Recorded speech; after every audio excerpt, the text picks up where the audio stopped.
Well, you can make that argument. It seems like he's coming to his senses, but I think the key thing is that now that his son is about to be a Laker, he's primarily focused on that, and that's the way he's saying. I think before that, he was trying to bloviate and generate attention for himself and his kids, and he wasn't being discriminating in any way. But now that Lonzo is about to be the Laker, I think he's going to prioritize his focus on those things. His other children, he's going to love them and take care of them as a dad, but he's not going to be worried about pushing them into the mind's eye of folks as it pertains to the NBA. He's going to focus on his son, the Laker. I don't see any difference in LeVar Ball here. I think he's being completely consistent. What this tells me is he really believes the things he says. He, is able to live in his own delusion or own illusion and kind of make that a reality, exist in this bubble of his own fantasy, but work at it until he makes it a reality. The fact that he is, in the words of Method Man, Stephen A., first solo song, remember M-E-T-H-O-D, man, right? Remember that? When you give it to me, yeah, give it to me raw. I mean, I believe that was Method Man. Yeah, well, maybe it was from his first solo album. Anyway, the point is that this is LeVar Ball. He gives it to you raw. Even if it means his own son, he's like, yeah, the other two are good. You might not make it. That's how he is. So when he says something, he thinks he could beat Charles Barkley or Michael Jordan one-on-one. This dude actually believes that stuff. He just tells you what he thinks. There's not a filter there. I like it. Only reason I don't agree with you with that one is because we're a few months removed from him saying something totally different. And if he knows it then, he knew months ago about his son, and that's not what he was saying. Had some bad shooting performances since then. Just saying, he knows. He knew before a few months ago. I don't know. Yeah, having 3 kids that'll make the NBA gives him a little bit more clout, a little bit more, oomph, but then I'm going to have one of my sons make the NBA. Yeah. Interesting. It'll be interesting to see how much we hear from him once his son is on an NBA team. I think it's going to go away significantly. He just better make sure he doesn't get in the way of Magic Johnson. He doesn't try to have a war of words with Magic Johnson in L.A. in the event that he doesn't agree with some things, because that is not a fight he's going to Don't win. butt heads with Magic in L.A. Not with Magic Johnson. Try that. That's not going to work out. Maybe that's where you need a filter a little bit. That's not going to work out for you. All right, so we've been talking about the NBA draft. It is tonight on ESPN at 7 p.m. Sixers are on the clock with the first pick, so that begs the question, which team in this draft is under the most pressure, Stephen A., to get it right? I would have to say the Lakers. And the reason I say the Lakers is because you got to make sure, look, we see what's been going on with the Lakers, particularly over the last 4 years. It's not just enough for them to pick the right pick in terms of basketball. They have to get a box office attraction. It's the Lakers that we're talking about here. Yeah, I disagree about the box. I think the box office comes if you win. So they've picked second. They're about to pick second. That's 3 number 2 picks, a number 7 pick in Julius Randle, right? They've picked high up in the draft for a bunch of years now. Golden State Warriors are the Warriors because Steph was the 7th, Clay was the 11th, and Draymond was the 35th. Devin Booker was in the draft. Kristaps Porzingis was in the draft. You didn't take those guys, right? They need to hit on their number 2 overall pick, period. That guy's got to be a star. We don't know about Brandon Ingram. So far, they haven't found a star in the draft or even really an upper echelon rotation player, upper echelon.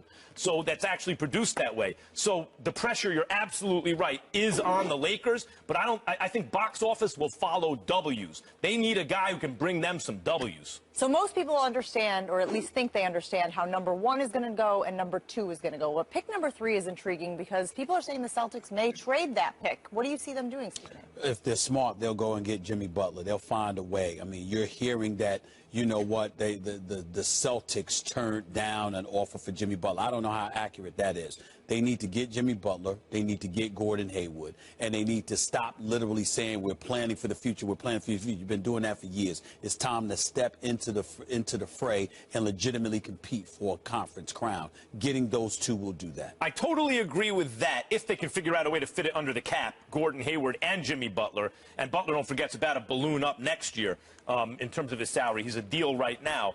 But the only caveat I'd say, if you don't want to do that at the expense of the following season. Because while the Celtics could potentially get by the Cavs this year, I think the following year it's a really good bet they're coming out of the East. And I would want to do a 2-year plan here. Get Jimmy Butler, yes. Butler's locked in for the next 2 years. He doesn't have an option until the 3rd year. Okay. And also, if you can afford to get him and Hayward under the cap, you'd have to move some pieces. But if you can afford to do it, fine. But just keep in mind, next year, even with those 2 guys, you might not get past the Cavs. The following year, you're a good bet to represent the East in the finals. Oh, it's going to be exciting. The NBA draft tonight at 7 p.m. on ESPN. Let the chips fall where they may. Now, it's time for Final Take. And Max, take it away. You are so disrespectful. He is going to fall off a cliff. Shut the hell up. That's not even close to my best. They're wrong. And I don't give a damn that they agree with me or not. Who the hell are you, Phil Jackson? And what have you done with Phil Jackson? Legend has it that Phil Jackson was a bench guy on great teams in his playing days, but of all his famous Knicks teammates, Willis Reed, Bill Bradley, Clyde Frazier, Dave DeBusschere, the guy who wound up selling a lot of books about how smart he was Phil Jackson. Senator Bill Bradley, you say? Piffle. Zen master Phil Jackson. By the time he'd won 6 chips in Chicago and 5 in L.A., he was a mystic who understood on a higher plane of consciousness that dominant players must sacrifice ego for the good of the team. He got Jordan to do it, right? He made Kobe and Shaq work it out, right? Sort of. That's the Phil Jackson of legend, enlightened, preaching selflessness for the greater good. I don't know where he went or if he ever existed, because nowadays we're left to ask of our Phil Jackson, what in the compound curse word are you doing to the Knicks? Were you sacrificing your ego on the altar of teamwork when you tweeted that ego all over Carmelo Anthony's good name? Was it good when you left the team with a miserable star and no leverage with which to trade him? Were you sacrificing ego when you mocked Steph Curry and the idea that a team could win a chip shooting threes? When you got all doctrinaire about your empirically inferior triangle offense? And right now, are you swallowing your curse-wording ego when you let the world know that you'd be open to trading Kristaps Porzingis? Will the Knicks be better because you chased out their athletic 7'3", rim-protecting, floor-stretching, ball-handling 21-year-old with the perfect New York disposition? Chased him out because he didn't want to waste his time in an exit meeting listening to the dogma of a hypocritical old man who the game has passed by? Have you lost your curse-wording mind? You don't know how to do basketball. Phil of legend appeared to know how to do it. He wrote books about it. But you, Phil, are done. And we're done. We're done with your ego getting in the way of the team. This is New York City. And in case nobody said it to your face yet, get lost. Beat it. And if you run into the Phil Jackson of legend, tell him I can't knock a guy with 11 rings. But tell him I don't look at him the way I used to. And he has you to thank for that, Phil Jackson. Amen. If you want to see more of our Final Take segments, head over to our Twitter and Facebook pages so you can leave your take. And tune in tomorrow when we react to the NBA draft for Max and Stephen A.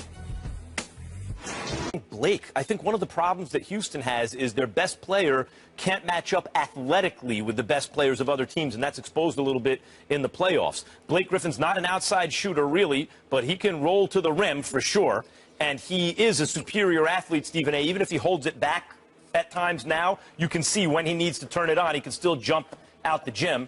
I don't love any of those guys as a fit on Houston, and I think Daryl Morey will come up with something interesting here, but of those guys, I like Blake the best. Well, you believe it or not, I would say Paul Millsap. Obviously, you look at CP3, and CP3 is an elite point guard. Even though James Harden is at the point right now, and that worked for D'Antoni in the system, James Harden clearly ran out of gas to the point where he had to send an imposter in there for Game 6 to put on his uniform and pretend he was James Harden, because that clearly wasn't James Harden that we watched, not the MVP candidate I knew. That was not him. That was not James Harden. I'm convinced of that. Now, having said all of that, here's the thing about Paul Millsap. You know, Paul Millsap can ball.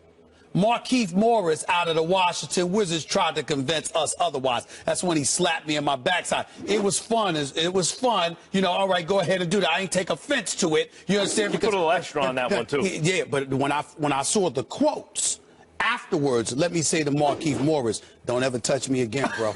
Don't ever touch me again. I ain't playing. Now, because I thought he was playing. But when I saw the quotes thereafter, touch me again, it's going to be a problem. That's all I'm going to say. Let me get back to this Paul Millsap point. He was upset because I like Markieff Morris, and I know he can play.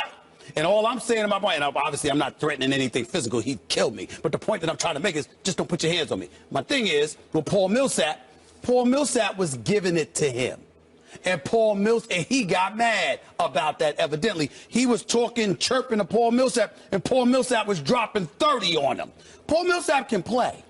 Paul Millsap can ball. And he's an all-star himself. He's super skilled. Him in Houston, I wouldn't super mind. skilled. I'd like a little more athletic quality if you're going to bring in a star. All right, let's leave it right there. Coming up, chaos in Cleveland right now. Will that force LeBron James out of town sooner than he planned?